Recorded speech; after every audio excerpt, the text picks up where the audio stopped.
Okay, I think this is how I recorded the last one. What's up, guys? It's been exactly a year since I created the video where I challenged myself to make music content and post it on YouTube every single day for a whole year. And spoiler alert, nothing really came out of it. And that's okay. First of all, congrats to me because I actually ended up doing it, sticking to something for once. If you don't believe me, that's totally valid. You can check my channel for the receipts though. I should have over 365 new videos since 2025, which is pretty big.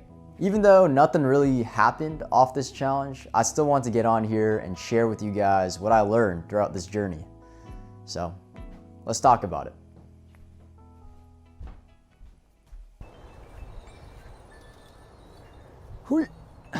The number one thing I learned from this whole challenge is that visuals is probably the most important thing when it comes to posting on any social media platform. I had this idealistic artist dream that if my music was good enough and I made enough bangers, people would come and follow me and they would watch me and support me. But that's simply just not really how it works. Or maybe my music just isn't that good enough. I never really figured out how to make my videos entertaining, especially my music content. But I did understand that commentary videos, just talking about certain subjects, people find that a lot more interesting. They want to hear more about your opinions rather than just hear music. Maybe I should have made more videos where I showed the process of me making music a lot more. But what ended up happening is I would just post my music and you would just watch it scroll through, which hindsight 2020, my knees. Whee.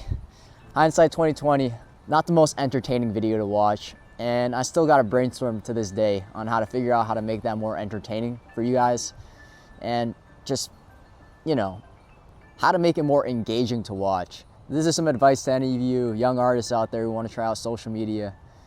If you can make the video fun, the music will follow, because if you're good at the music, that part should be easy. This is really advice for myself though, so. Oh, my knees really hurt. Number 2, everything is quality over quantity nowadays, which is probably a great thing. Long gone are the days of the Logan Paul daily vlogs, the David Dobrik's of the world. Now, YouTube really prioritizes content that people want to watch for the whole duration, which usually equates to quality content. I talked about storytime animators on another video, but I'll talk about them again here. It's a lot easier for an audience to want to commit their time to watching an animator's video because the amount of time they put in is visually there. You can see how many frames they drew. And even if you don't know anything about animation, everybody has this understanding that animation is something that takes a long time and it's honest hard work. And people want to watch that honest hard work because this animator or whoever put their passion and time, a lot of their time into this. So in that sense, it's easy to sacrifice a bit of your time to watch those kind of videos because in your head, you understand the amount of quality that is in said video. That's the tricky part about making music content, is that nobody can really tell how much time you really put into a track. It could take a musician 2 weeks to finalize something, or 40 minutes to create a banger. It's all about whether you hit the zone, or flow state, I guess you can call it. I can only speak from my own experience, but some of my favorite tracks that I made during this whole journey took me maybe 30 to 40 minutes tops. Thankfully for me, I have the ability to pump out a lot of music that I think is actually really good because I have high improvisational skills which help me to make tracks quickly. But even if the quality increases audibly, the viewer is not seeing an increase in quality in terms of the video. And everything kind of is seen through our eyes first now, ears second. So basically what I'm trying to say is that even if your music is getting better and better, it's hard for the regular person to tell. Also, there's not this connection between you and the audience where they understand how much time it took for you to put into this piece, which I guess is a big reason why artists don't drop. It's just super hard to gauge how much time and effort was put into the craft of the music. And it's a lot easier to tell within a visual medium, whether you're in Blender animating, making a short film, or even just doing a short storytime animation. Here's a big tip for you guys who are making OST stuff in your DAWs. Make your thumbnails look super cluttered so it looks like there's a lot going on. People seem to love that and they like clicking on it. Also, if you do the same thing with your videos where there's like a ton of MIDI stuff going on, it's a little more interesting to watch. So some tips for you guys. It works sometimes. For me, it was hit or miss, but it's better than just having a black screen.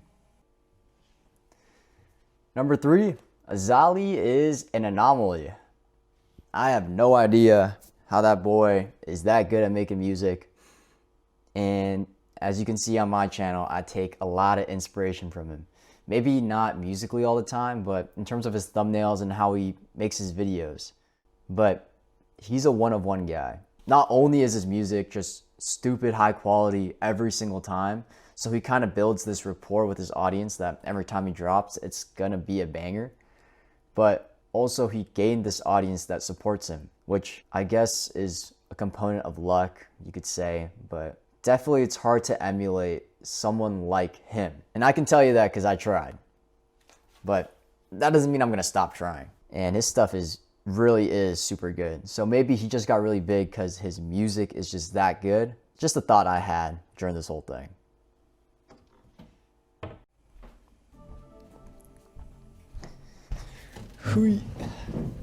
Number 4, this challenge became a part of my identity. And because of that, I am still super afraid of the fact that it's over. This challenge was like a crazy goal for me, something that I didn't think that I would be able to do. But as time went by, it looked more and more possible, and then the idea of it coming to an end began to scare me, because this challenge did give me purpose. It was weird. There were days where I would feel super unproductive, but if I made my daily music that day, it felt like I was taking a step towards a larger goal. So as long as I did that, my day was complete and I didn't waste my time. Now that it's over, I do have this restless feeling of what am I gonna do? And I already feared that I was gonna get pretty aimless after this challenge was over. And now that the challenge is officially over, it almost feels like I'm losing a part of myself if I don't make music every day, because that's been a part of my identity. If you do something for a year, it's a pretty long time. And I do feel like in my head I've become that guy where I need to do something every day. And if I don't, it feels like I'm taking a step backwards now. As hard as this challenge was, and I'm telling you, it was hard. There were times where I would even be outside my house and I would have to find a piano somewhere, somehow, and just make something and post it with like 2 hours of sleep. As hard as it was, I'm really sad that it's over now, because I didn't want to let go. I wanted to keep doing it. I don't like how doomer I've been getting with this video, so I'm letting you guys know that I am actually really optimistic on what the future holds, because I'll just figure it out eventually. Big thing I learned is that I love music. Like for real, I love music. During these 365 days, there's not a day where I made music and I said, I think I want to quit, or I think I'm done with this.